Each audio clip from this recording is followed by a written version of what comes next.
Welcome to South Florida saltwater fishing. I'm Heath, and it's time to get into the bite. Dolphin in the boat. Oh my God! Woo! Solo kingfish trip right there. Let's do this. Let's do this. That's mutton snapper right there, baby. Let's do this. Let's do this. Let's do this. Let's do this. Let's do this. All right, folks, it's a nice, beautiful early morning. We're rigging up, heading towards the inlet. We're gonna head out and we're gonna do some trolling for some mahi mahi. And hopefully, with any luck, we'll be bringing home some food to the family. Before we get into this though, if you want to learn more about fishing, grow as an angler, or just see some great and exciting offshore fishing adventures, you can start by hitting the subscribe button. Don't forget to turn on the notification bell so that you won't miss a thing. All right, folks, it is a beautiful morning. Got a little bitty breeze going on from the southeast. It's starting out to be a great day. You know what that means. We'll see you out on the water.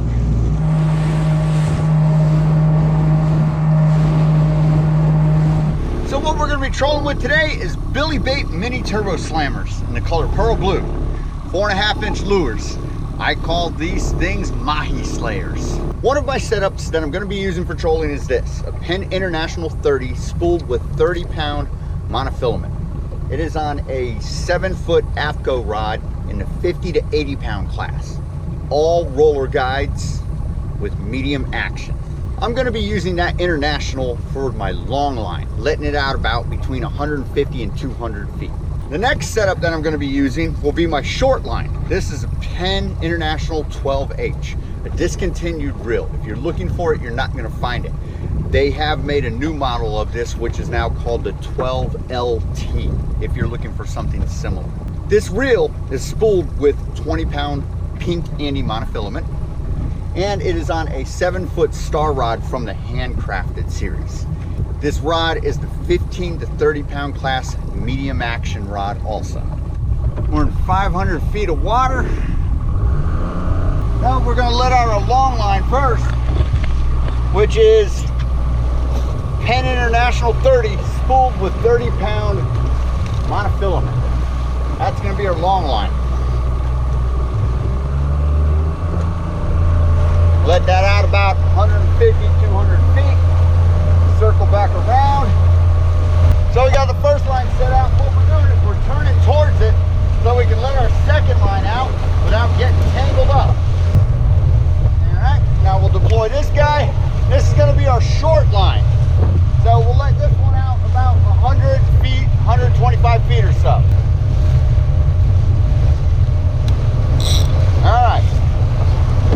All right, we are up and rolling.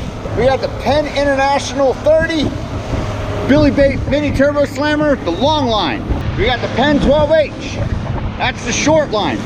Both baits are Billy Bait Mini Turbo Slammers in the color Pearl Blue, 4.5-inch lures. Right out here is the weed patches that we ran across. Oh, we're gonna cut right by them, troll these baits right in front of them. Knocking on the front door, seeing if anybody's home. If not, we're gonna continue our search for a little bit in this area, and then if nothing happens, we'll head out deeper. Again, we're looking for pelagics. Once we find where they are, that's where the food will be, and we don't really have to continue our hunt. We can kind of comb the area and figure out and hone in on our tactic from there.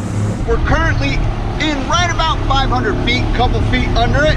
We're doing in between 7 and 8 knots right now. We're trolling by some scattered weed patches, which are the bigger patches that are on the edge of the wind pattern. So we're on the clean side of the weed line. There's always a clean side and a dirty side. The dirty side is where you got all the little broken up pieces that you tend to hook every couple of minutes or so, and you're having to reel your baits in and clean them off. We're on the clean side where they clump up big together. All right, so we trolled by the weed lines and it proved to be ineffective. The fish aren't there. So what we're gonna do is we're gonna persevere. We're gonna keep hunting for other signs of life. but we will do what's called blind trolling in the meantime, which means we're just dragging baits behind the boat, and if somebody comes by and chews on it, eats it, puts us in their bite, hey, good, lucky for us.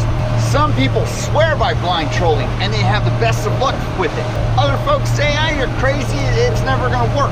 It's whatever floats your boat. Honestly, if it works for you, I say go for it. Me, I tend to hunt around and find forms of life. Now let me explain forms of life. It's kind of a misnomer. Forms of life can actually be forms of life like birds. Forms of life can also be bait. But also forms of life can be objects floating in the water, debris, such as weeds, or floating, you know, pieces of boards or bamboo sticks or something like that. So when they say forms of life, I say it's a misnomer because it's not necessarily an actual form of life. It is a place where life harbors itself. And the life cycle of fish feeding on other fish continues. That's what you're looking for. That's what they mean by forms of life when you're out trolling. The ocean can be a very barren place until you find these so-called forms of life. And that's where you typically find fish feeding on other fish. So like I said, we're heading out deeper. We're gonna head offshore till we find the fish, find out what depth they're in, where's the food. Our wind has shifted from the south to the west, so it's gonna blow everything way offshore. We're gonna see if we can head out there far enough to find it. We're trolling artificial, so we can pick up the speed. We don't wanna be doing 5-6 knots. We're trolling, we want fish to chase us down. So you wanna be going, you know, trolling artificials, you wanna do 8 to 10 knots. Have the fish chase you down. Trolling on paper is read like this. You are actively pursuing fish that are hunting, fish that are eating. Oh, and we're on, just like that. Yeah! Now we go. And we got it. There we go. Whoa! Let it take off, let it scream, let it... Oh, it's a dolphin. It's a good dolphin. Woo! That's what I'm talking about. Alright. We're going to keep that boat and slow forward. Reel this fish in. Oh, he's taking off. He's still taking off. I'm going to let him do his thing.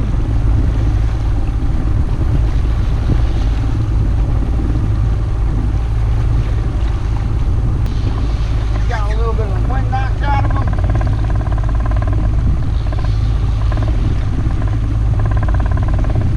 A little bit of heat on him. It was weird because I was heading towards something red I saw floating in the water right over there. Yeah, it looks like a Mylar balloon. This just shows you perseverance. If you don't find them where you initially start, you persevere and you keep on fishing. You gotta have baits in the water if you want to fish, right? Oh, and he's running a little bit more. He's starting to peel out some line.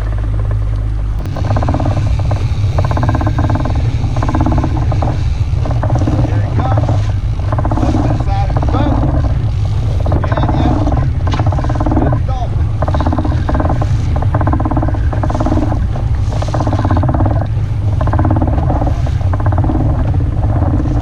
Yep, and he's jumping around. There we go.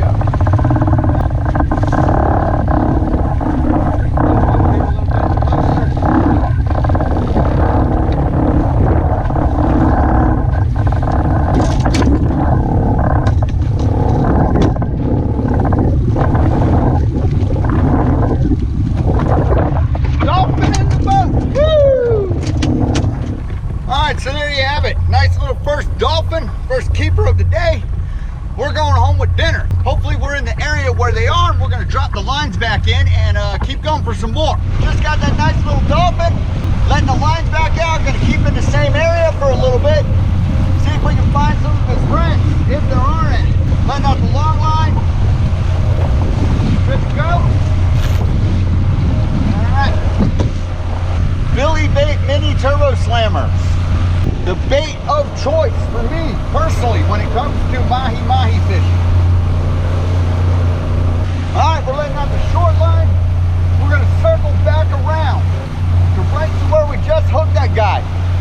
if there's any more floating around there. We're right in around 550, 560 feet. And we'll see if there's more there. If not, we will continue our research and discovery development of the fishing day. So what this all envelops is you head offshore and you have a plan. If you don't have a plan, you're setting yourself up for failure. So we said we're coming offshore. We're gonna go hunting down some mahi mahi. Our wind has changed, so we're working with what we've got. As the day goes on, they more than likely will be heading further offshore, but we're gonna comb this area for a little while and see if we can run into them, because that's obviously where some food was, where that guy just hit. All right, so we're back up and rolling, right? We're curving back around, just hitting the same little area. Now, we're doing right around 9 knots right now. You can see behind me, we're not going slow. We're kind of ebbing and flowing with the current and everything. As we have turned north with the stream, we'll probably pick up the speed a little bit.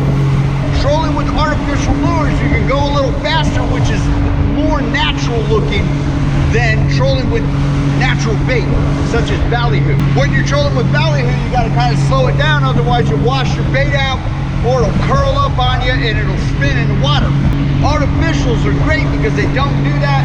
It's clean, it doesn't get your boat all baited up or anything like that. You just got to bear that in mind when you're making your selection for your tactic of the day. All right, we're hooked up.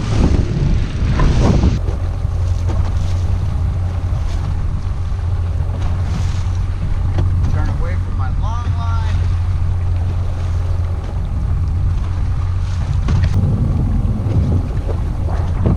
Adjust the boat a little bit. Oh, nice dolphin, he's jumping. Yeah, there we go. All right. I'm going to move this rod to the other side. Fish is coming out this way.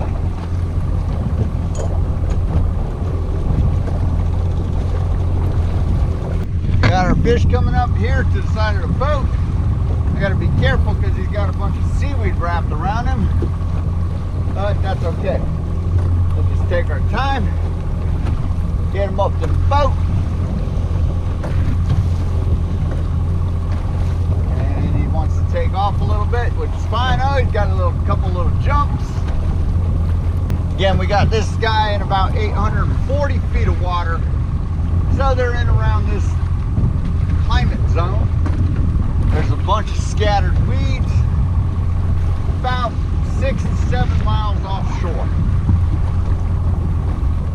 Keeping them up to the side of the boat. Again, keep your boat with that forward momentum, because you've got the elongated holes in his mouth and you don't want him to circle around and get off.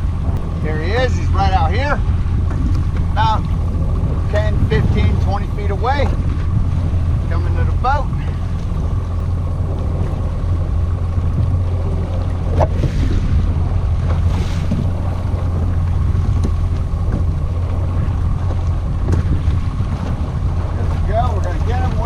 Flip him right in the boat. There we go.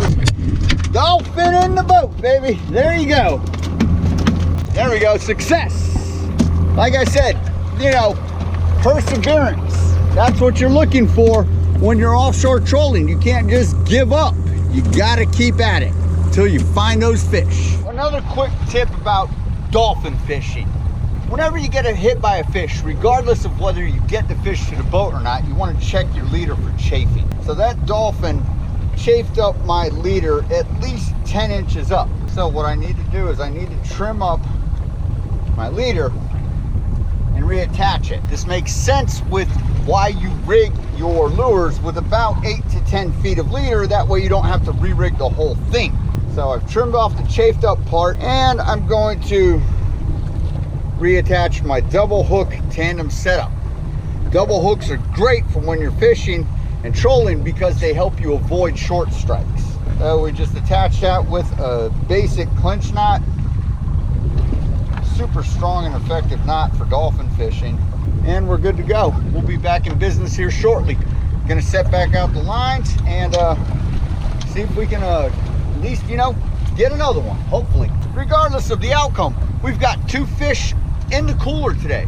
We're going home with dinner. I mean, you cannot ask for more than that. It only takes 1 fish to make that fishing trip special. You're going out thinking you're gonna catch 20, 30, 40, 50, 100 fish, you're in for a big letdown.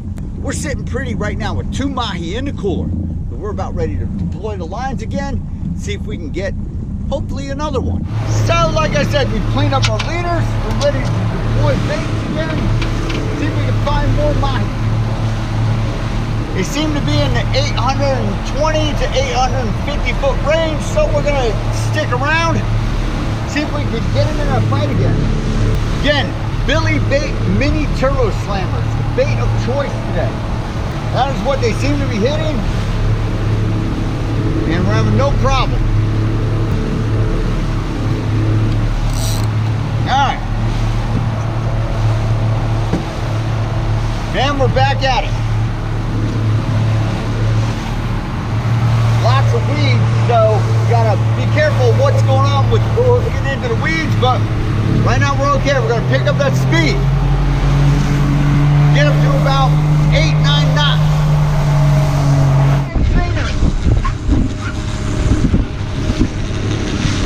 Woo! We're feeling that line right now.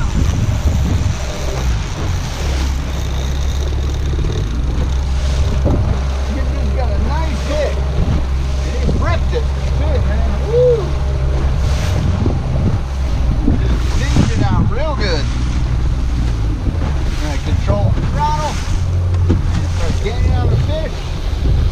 Keep them a little bit forward.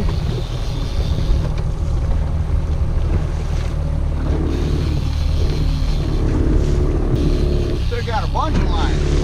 Caught me off guard on that one. Kind of heading in. We're at about 820 feet of water. Oh, nice dolphin. I see him out there jumping. About 100 yards out. Filled out a bunch of line, like I said. As you can see, trolling for mahi mahi with artificial lures is super effective. It's clean. Get them up their boat, you make no mistakes, you're going home with dinner and family. Once you get your fish, you want to control your drag. You don't want it so tight that it can't run. But yet you want it tight enough so that you can pull them in, wear them down. The fish that gets to the boat that's fresh is rather hard to boat. So as you're pulling him in and he's putting this negative pressure swimming against you, you know, you've got the chance to wear him down so that you can get him into the boat. Coming up, he's not really jumping.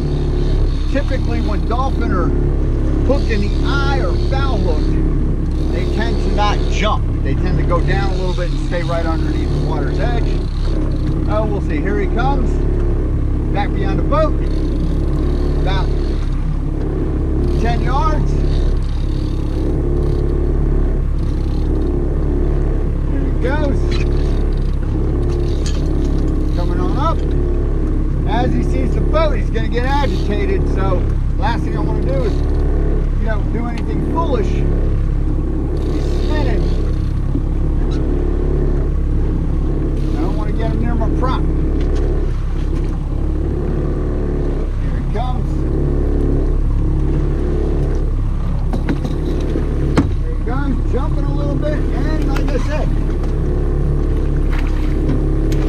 foul hook. Woo! Dolphin in the boat.